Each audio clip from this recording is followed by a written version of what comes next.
My next guest is an unstoppable force of nature.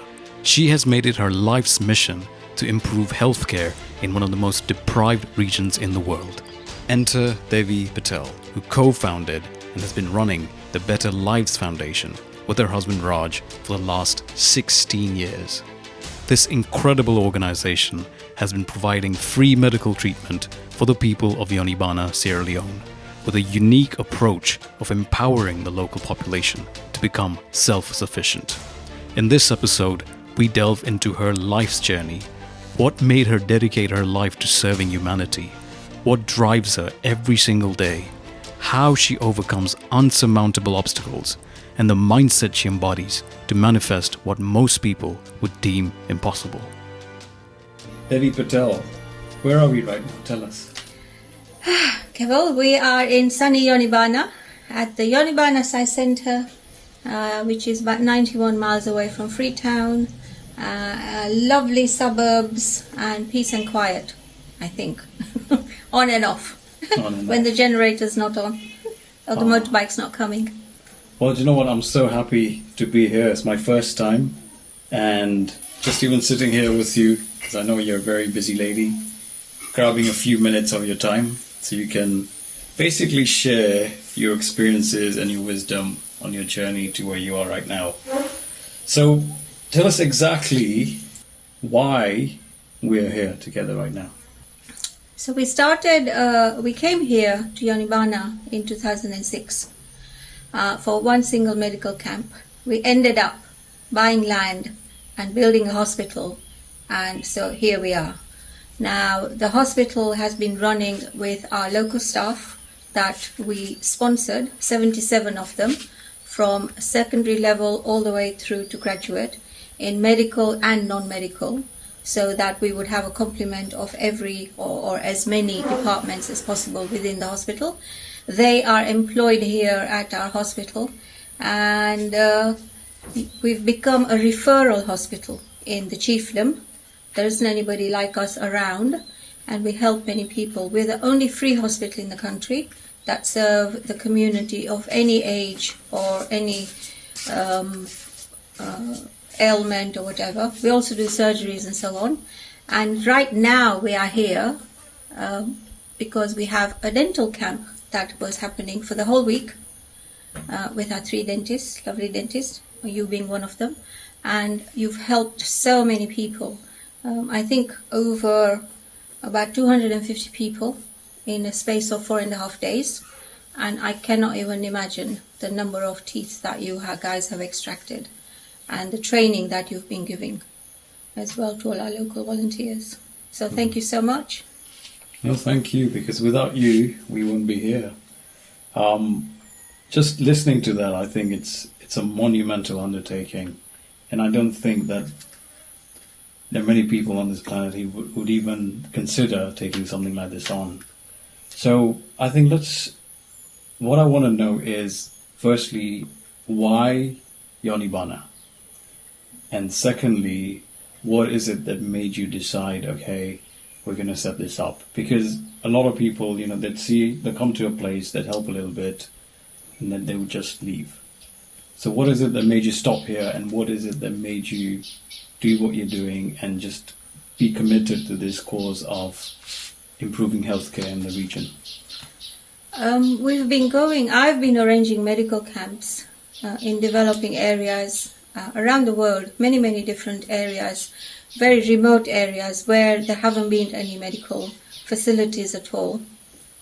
And over the years, being at so many different places and helping out, when we were invited to come to Yonibana, again, we were just supposed to come here for one single medical camp. I didn't even know where Sierra Leone was when we got the invitation in 2004.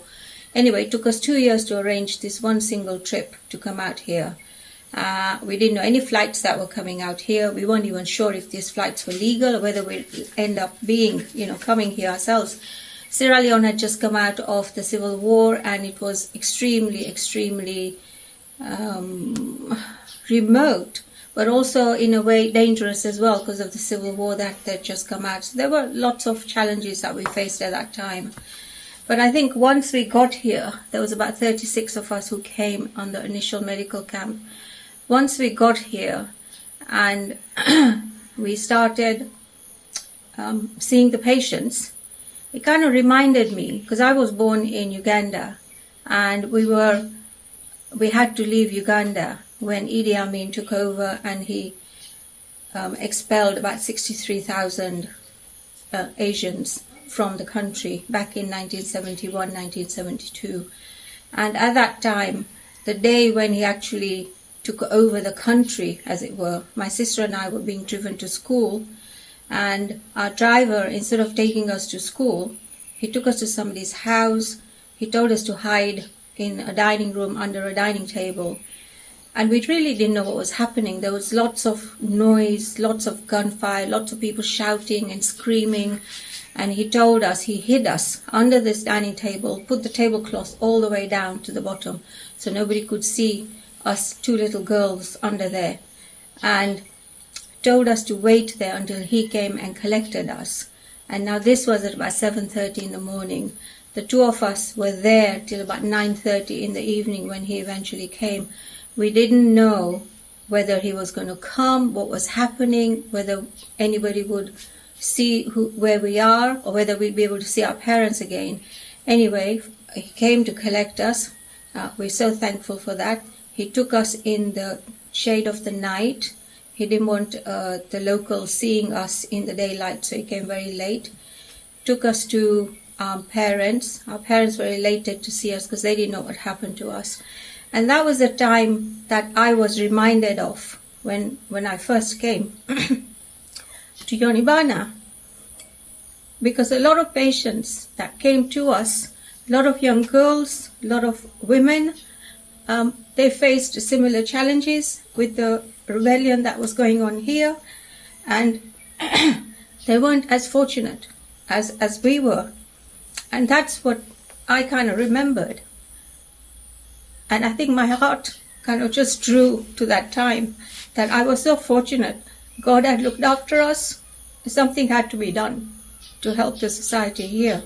And also, there wasn't any medical facilities that these people had. Even now, 15 years later, they're finding similar challenges. We're the only free hospital in the country. We see anybody that comes through our door and we try and help them as much as possible. So from that one single medical camp, we sat down at the end of 10 days that we were there, and as a group we spoke about it. And obviously I had more of an ulterior motive than the rest of them. But everybody kind of agreed that yes, the need was here and we had to put roots down. So from that time to now, we're in this beautiful place. Yes, it is very, very hot compared to where we come from. But I think people come and help, and people like you, all our teams are wonderful. We all give our time free of charge. We all come here paying our own fares and so on. And I think the passion is there amongst all of us. And that's what drives me. Mm. Do you remember the first time you had the desire to help others? Because the reason I'm asking you is, again, this is not something, unfortunately, that's very common amongst people. So what was it, a certain instance, or do you remember the first memories of you wanting to help others and being committed to the cause of alleviating suffering? I think that kind of came from a very young age, because I'm the older of our three children, and it was always a case of look after your brother and sister, whatever happened, and so on. And so I think it came from a very young age when, Mum, because we had a business back in Africa at that time, and so Mum would be busy in the business, Dad would be busy, and so we were kind of left to fend for ourselves, and in those days, we looked after each other, and that's where it all kind of started. And then when we came here, it was meaning in the UK, it kind of just got reiterated a little bit more, because my brother, who's the youngest of the three, was about 5 years old at that time. And for him to go to school on his own, because Mum and Dad used to go to work very early, I had to go and drop him to school and so on, and I was about 11 at that time. So I think I think looking after people and just helping them came from a very young age. And I've always been somebody who is more of a doer than, sitting back and looking and so on. We have so much. We have so much in life. Yes, we struggle. But at the same time, we have so much. And I kind of say that and also teach my boys the same thing, that we have so much. So you can only eat one meal a day. You can only wear one pair of clothes a day. So, why not go and help other people? And that's where it all stemmed. And then when we went to India the very first time in 1978, it kind of opened my eyes even more so, because I was 18 at that time, a rebellion, lipstick, curly hair and high heels. And having had to go to India again, that was because parents wanted to send all three of us on a pilgrimage. Being an 18-year-old, that was far from my mind. Parties were something that I was looking forward to over the summer holidays, and not so much pilgrimage. Anyway, we went and had such a great time, and ended up looking after all the children there again as well. So it's been very natural for me to be doing that. And it kind of, it gives me fulfillment to see that, something can happen from nothing by just giving it a little bit of support, a little bit of encouragement, and a little bit of help. And that's all people need. And that's what situations need as well. To undertake something this big, you need a level of discipline. There's motivation and there's discipline. Right, motivation is not sustainable. We have ups and downs, bad days, good days. How did you incorporate that level of discipline, or was it something that came natural to you? Is it something that you remind yourself that you have to do, or is it something that you just know that you have to do? How does the discipline come about? Because I'm sure there have been days when you just ask yourself, why am I doing this? When everything's against you, that's when the discipline kicks in. Or is that something else? Is there a spiritual element? What is it that keeps you going? There is definitely a spiritual element. There's definitely a spiritual element. We follow the teachings of Sai Baba, Sri Sathya Sai Baba, and a lot of the teachings are very much about seva. And, Manav Seva is Madhav Seva. Service to man is service to God. And also, I think,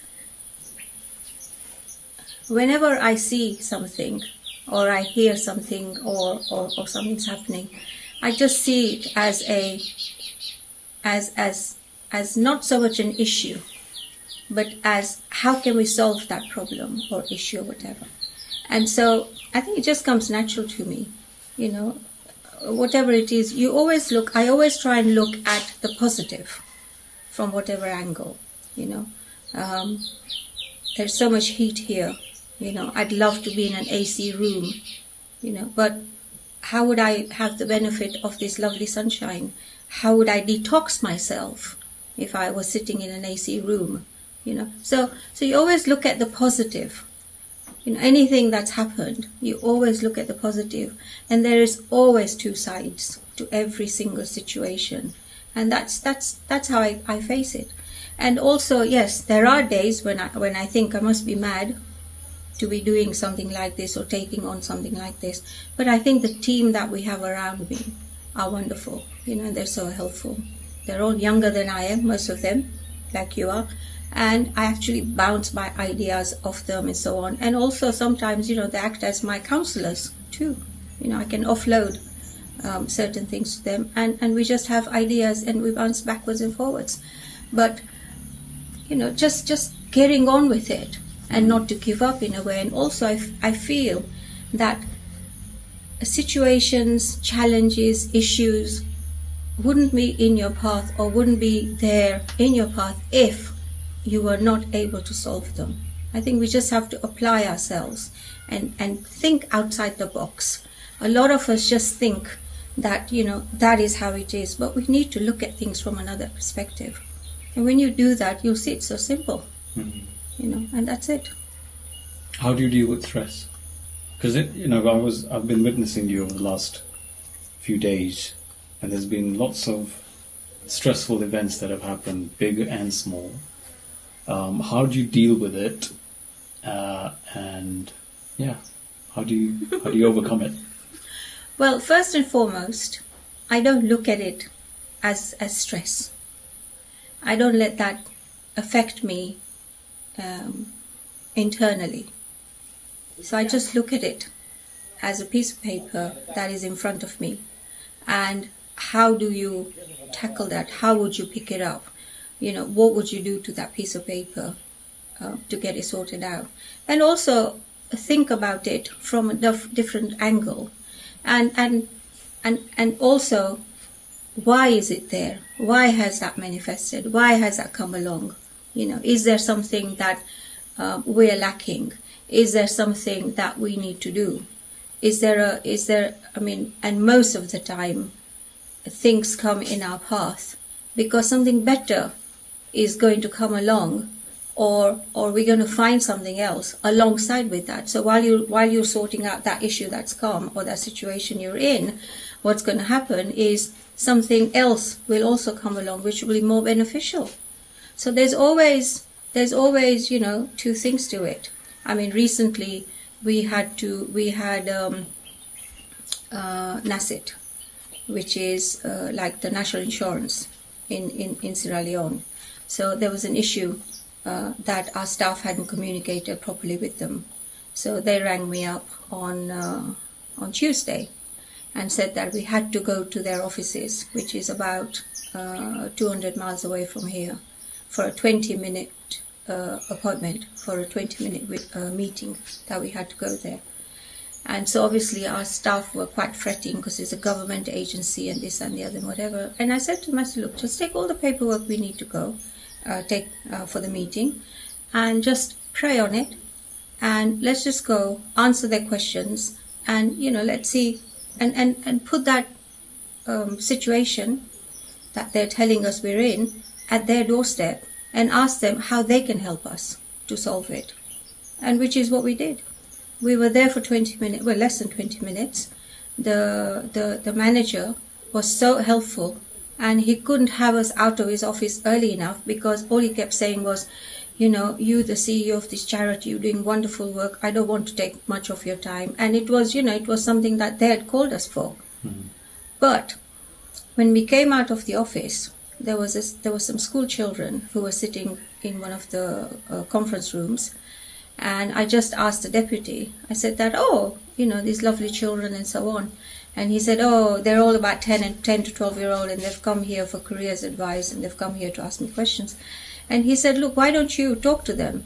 And so I went in and I started talking to them about health and so on, and found out that there was an American charity that was supporting this school.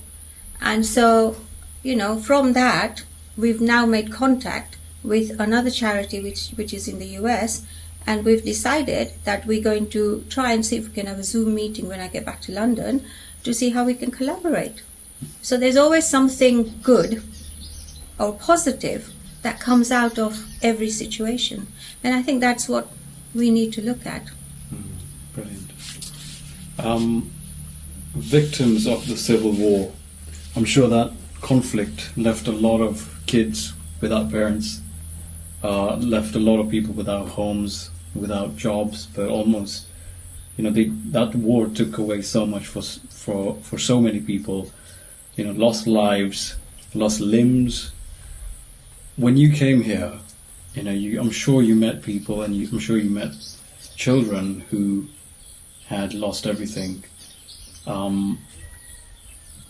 Who did you meet, and how did you? Because I know you've taken quite a few youths under your wing and supported them, sponsored them, educated them, looked after them.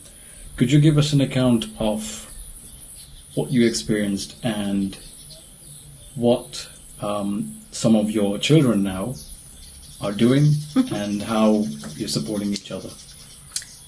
Yes, we did. We encountered, nearly every second child that came in was malnourished, had Kwashiorkor syndrome, So there was a lot of support that they needed. Children, babies, even adults, a lot of malnourished. A lot of them came without limbs. If you've seen Blood Diamond, the movie, I think Leonardo DiCaprio is in there, and you see that that's exactly how it was at that time. We had people coming in with gunshot wounds who'd been during the war, and so the bullets were still embedded in their bodies, in various parts of their bodies. So we helped with removing them and treating them and so on. A lot of the children were orphans.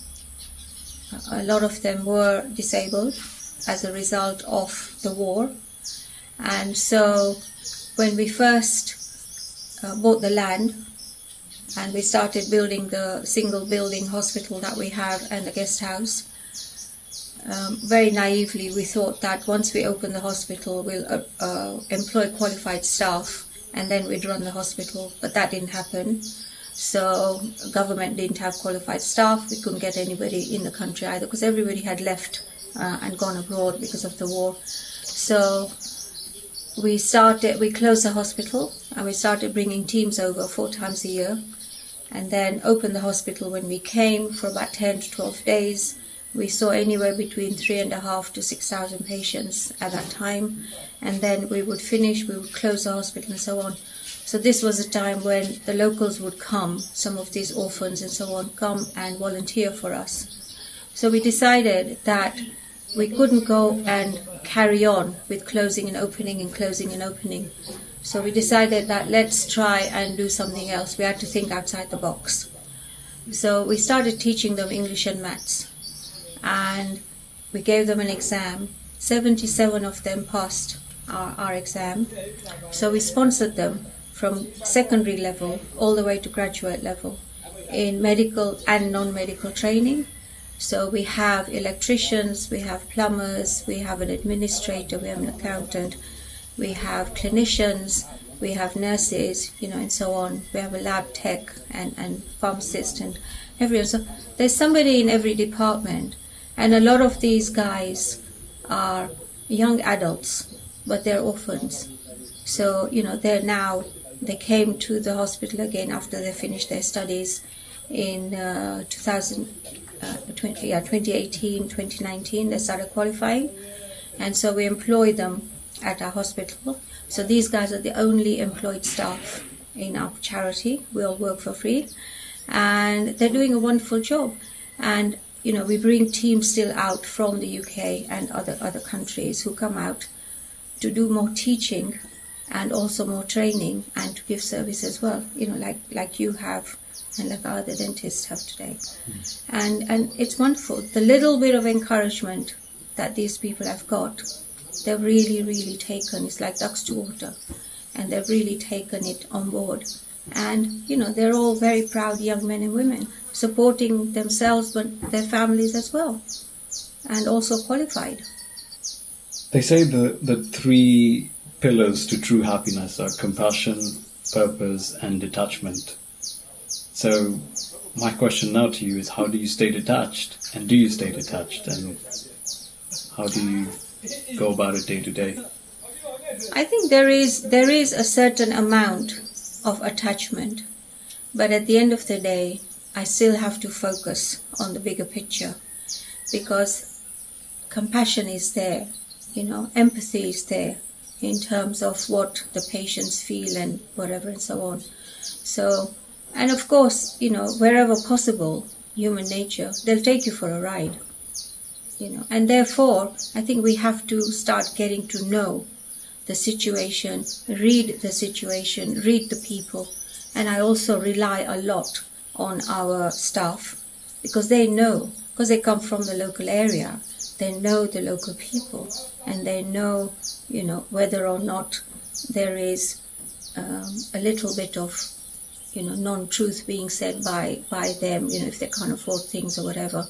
And so there is that level of detachment as well, because at the end of the day, if I didn't practice that detachment, I wouldn't be able to go back, and fundraise to expose what's happening here and then come back here with more resources. So that detachment has to be there. But that also comes through a lot of spirituality and a lot of meditation. On a physical level, what have been the challenges that you've faced to keep this charity running? Because I know there must have been lots of times when you've had to dig deep within your own pockets to make it sustainable and keep it going. How have your efforts to fundraise been in the UK or elsewhere? And what has been the challenges? What's been the most difficult thing when it comes to fundraising? Is it the level of awareness? Is it, getting people to connect? Or has it been other things? What has been the challenges? And I know costs have gone up everywhere. So what has been the biggest challenges so far in terms of raising enough? And I think the biggest challenge is being out there to be aware, more people to be aware of what we're doing. So we need to raise more profile, we need to raise our profile a little bit more and so on, well, a lot more.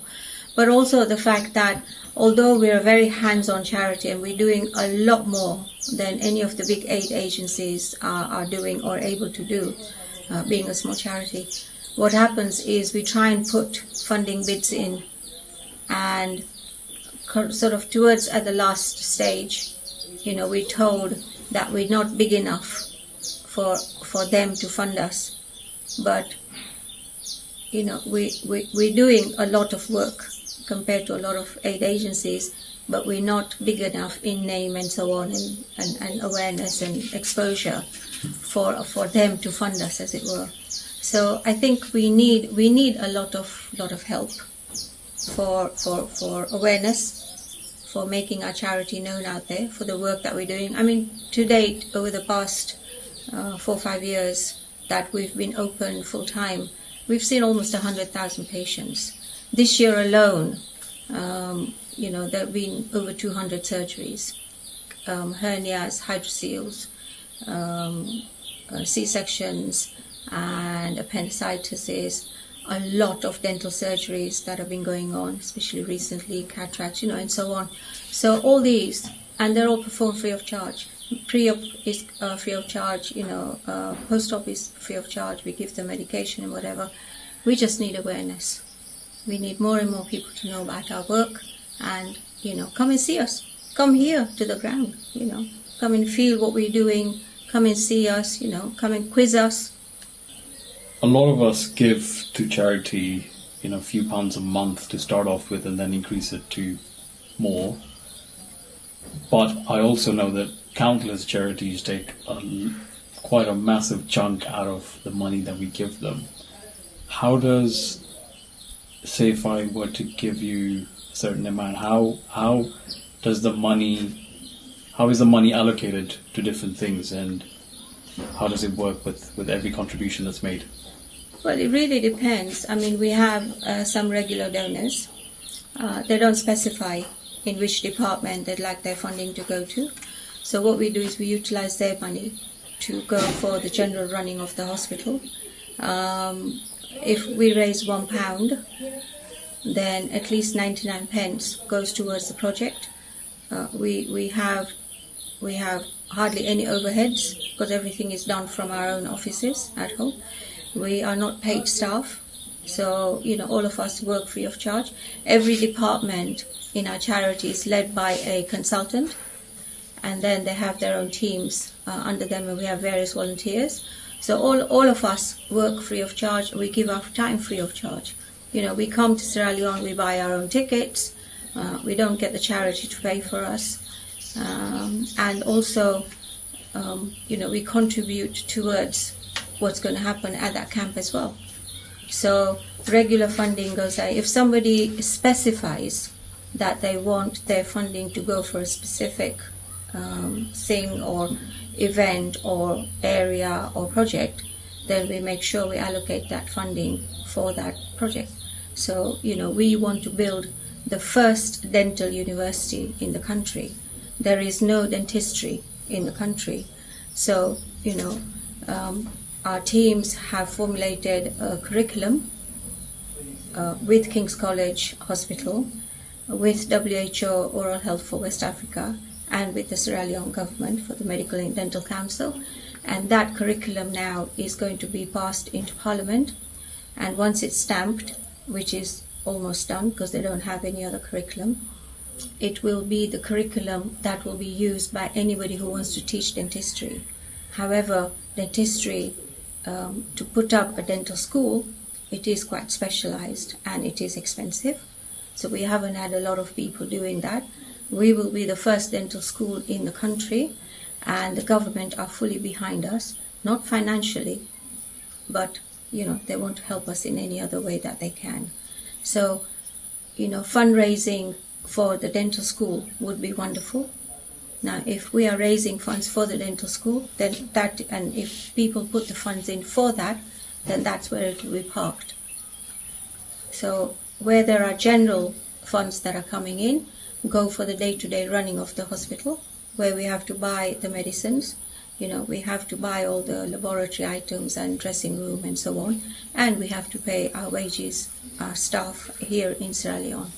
So that will go for that. What are your other plans? Because I know this is part of a much bigger project. So please tell us about that. What we want to do ultimately is to have a university here, a medical university. But not... So the medical university that we're looking at building here will have different wings. Dental will be one of the wings, and it will be the first dental university in the country. We're looking at a neonatal maternity wing, and in the area there isn't anything like that at all. So if there is a pregnant lady that comes in the hospital and she needs some specialist care, she has to travel about 4 hours away to the main government hospital, and more often than none, both mother and child lose their life, because it's almost towards the last minute that they come in. And so something needs to be done in this area.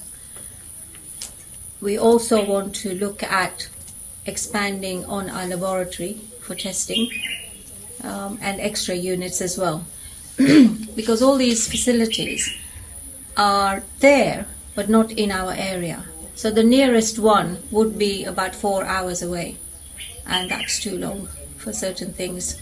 Also, to increase the human resources, qualified human resources within the country. Now, why would we be different to anybody else? On the dental side, we would be, because we would be the first one. But there are other maternity hospitals, not necessarily only maternity, but like nursing school, like midwifery school and so on. So when midwives and things come out of their school, a lot of the schools here are mainly theory-based. And so now, slowly, there is a little bit of practical element going on in some of the education centers, because more people are coming from abroad and giving that education or giving the support to the various universities or various colleges.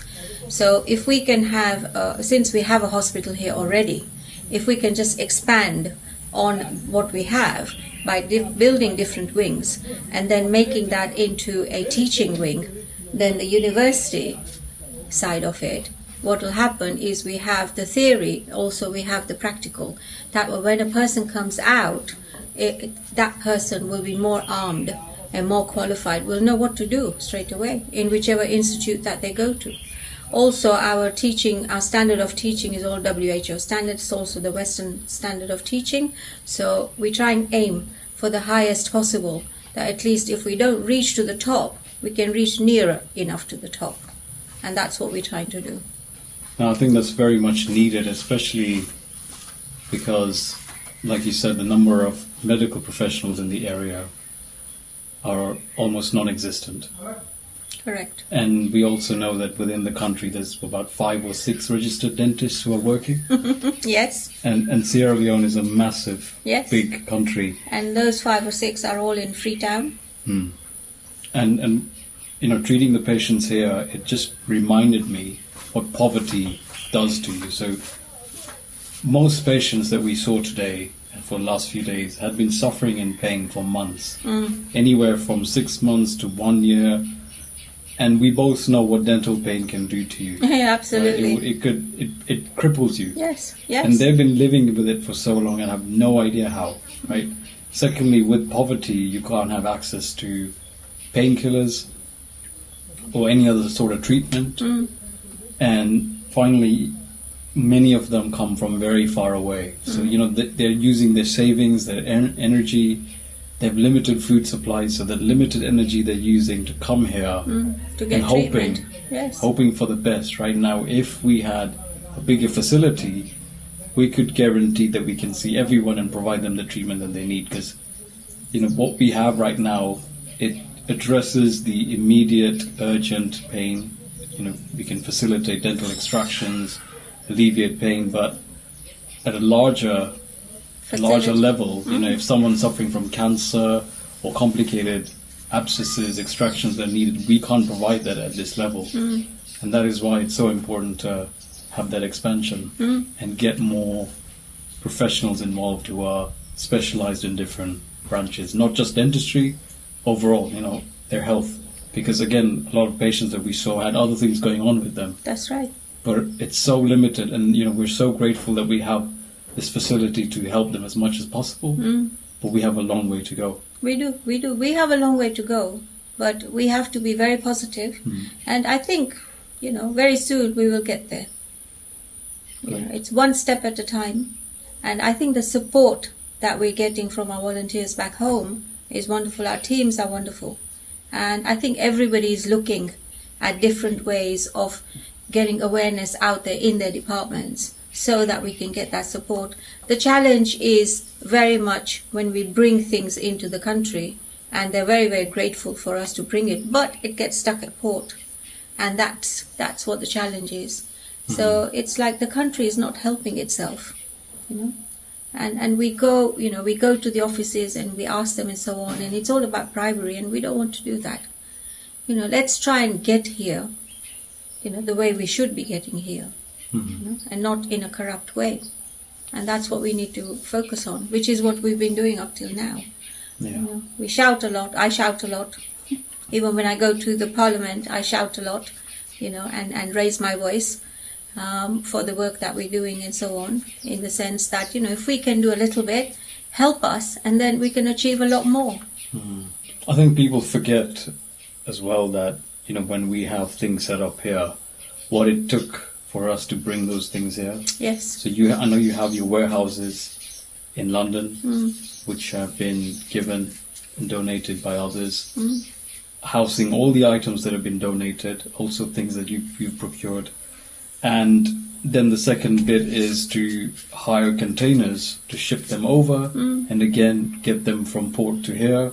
It's a long path with many hurdles along the way. Yes. And I just want people to know that it's not just a simple process of bringing a dental chair or something over here. It takes a lot of finances, energy, and time.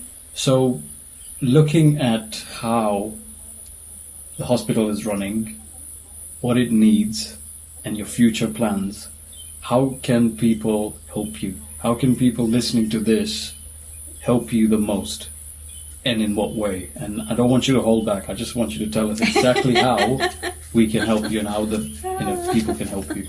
Well, obviously, to fund our dream, as it were, and I think they would get a lot of satisfaction from that as well, and to come out just one time, if not more, just to come out and see the progress that we're making with the help that we're getting. And also to have that satisfaction that we've actually been able to change not one life or two lives, but many lives, in the country, to help us with equipment, to help us with on the teaching side, to help our teams developing curriculums.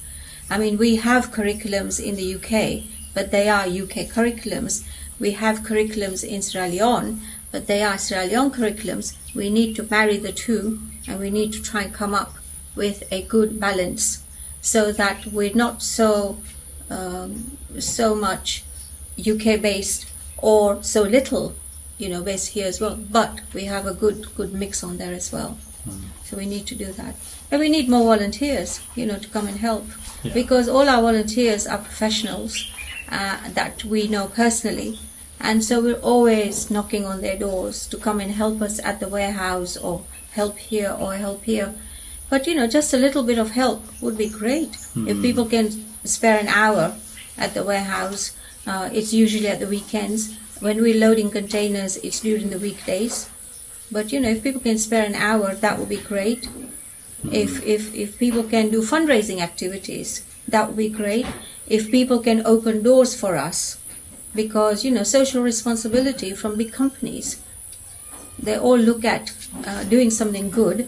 It's good community feel. It brings the communities together by doing that. It gives them exposure, the companies. It'll give them also good standing. We can promote the company a little bit further as well.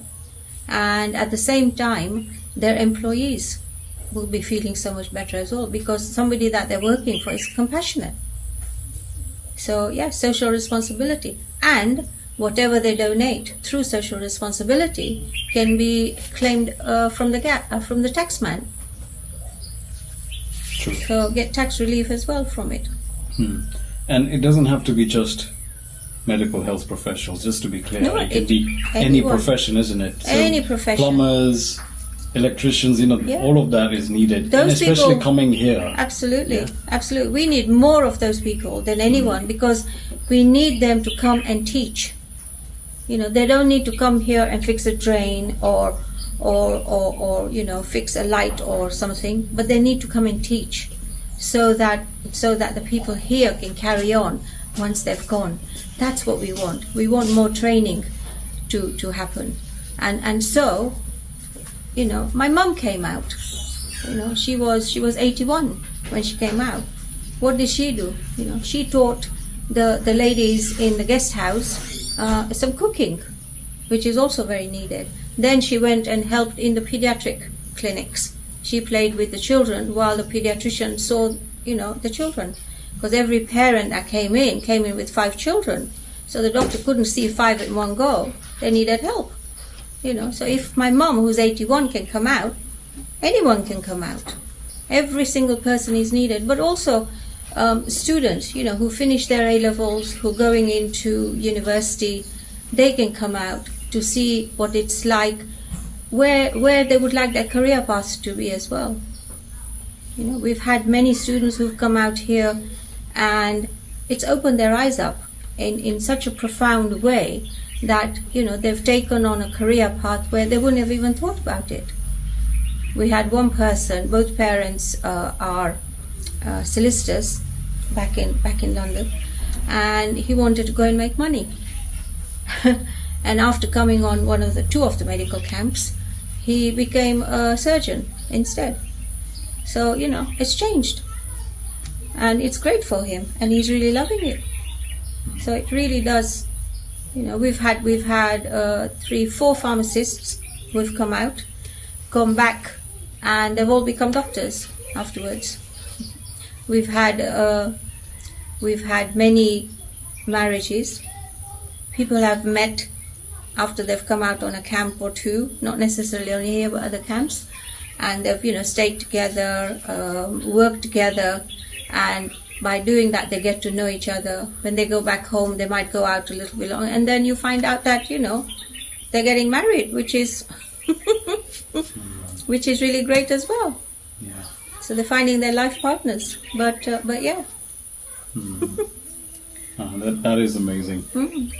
In all of your years, I'm sure you've learned a lot. You've experienced a lot.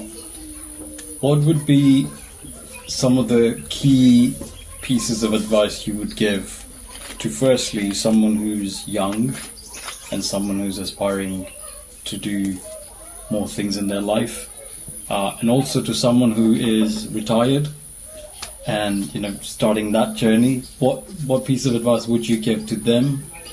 But also, how can they help BLF as well? So I think the younger generation kind of really needs to think about exposing themselves to a little bit more outside their comfort zone. And that would be so nice for them to explore that. They have their whole lives ahead of them.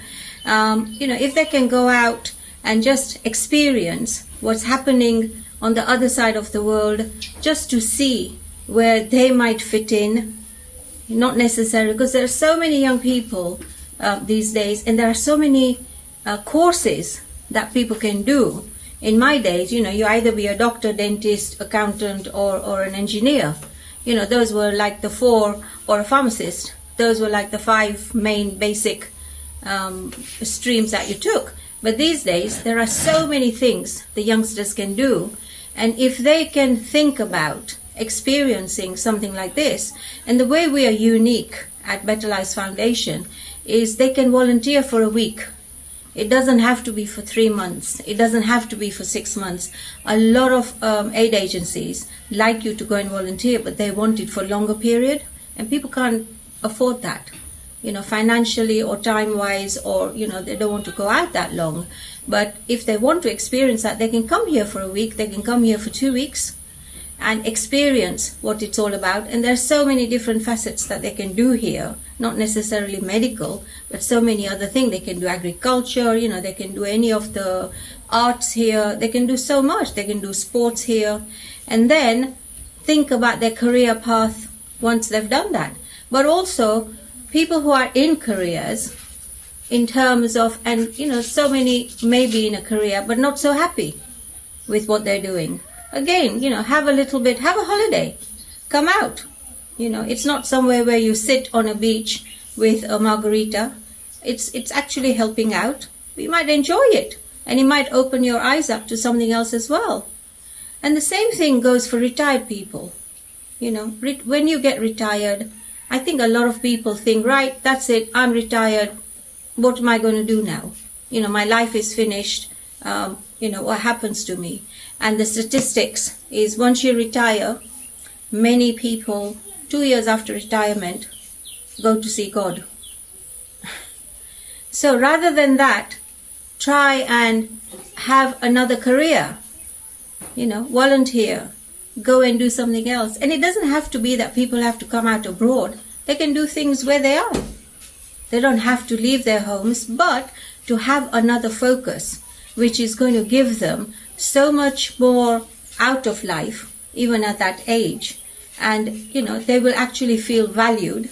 Their children will feel so much that, my parents or my uncle or aunt or whatever are have got such wonderful things that they're doing now, and outlook. And so I think, people need to think about that. Yeah. Indeed. Thank you. What would you say to people who say that they don't have time or the money to do this? Because, if we think about our everyday lives and how we are caught up in them, where we, go to work, and then we have family commitments, yeah, and our own projects to do, and all of that happening, how do you balance everything? Is it the fact that you have found a way to not distract yourself with everything that we find ourselves distracted by? How do you stay so focused? And just tell me, if you have a typical day, what does it look like? Okay, I do not have a typical day, so I cannot really tell you how that looks. But yes, I am distracted by what everybody else is distracted by. Social media, telephone calls, family issues and things like that. But what I do is I try and compartmentalize them. So even if I'm so sometimes, somebody will send me something for Facebook or whatever, and I go on to Facebook. Straight away my thought will be, how can I make use of this or something like this for BLF, or for something else, or for my personal work, and so on. So I'm always thinking about whatever I've got, how to make that work. People, when you tell people about the charity and things like that, they come up with things like, oh, I don't have the time. Many people get married, they have children, and obviously they have to raise their children and so on. And it's very true that they don't have the time. And I appreciate that. So, it's very much like, well, we can't help you just now. But they can. Look through your diary and look at all the people that are in your diary that may be able to help.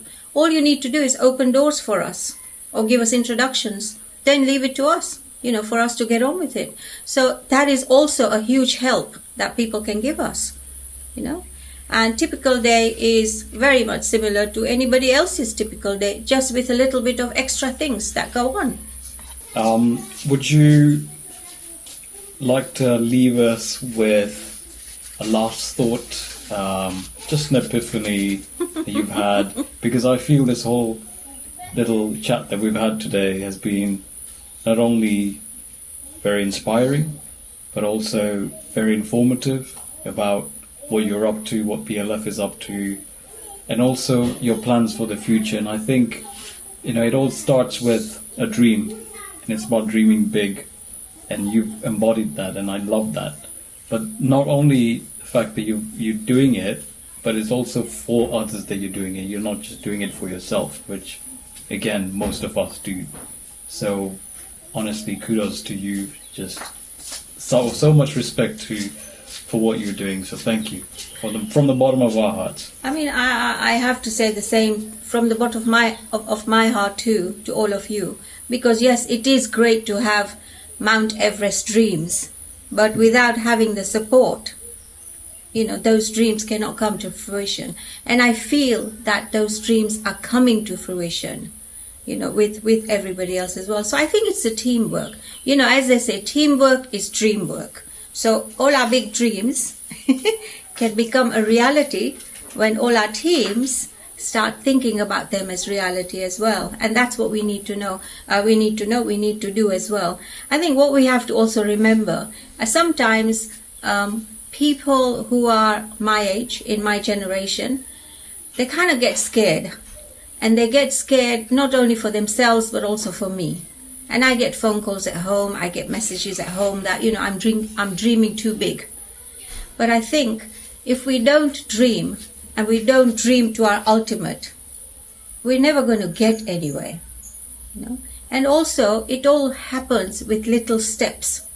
It's not that, we've dreamt about having St. George's Hospital here, and it's going to happen tomorrow. It's going to take time. But at least we have to work towards that. We've got a goal. We've got an end goal that we want to aim at. And even if we get to 50% of that goal, we're still better off than people who didn't dream at all. And we're helping that much more than people who didn't, have that in their thought at all. So I think it is, kudos to all of us. So thank you so much, Keval. You're welcome. Thank you.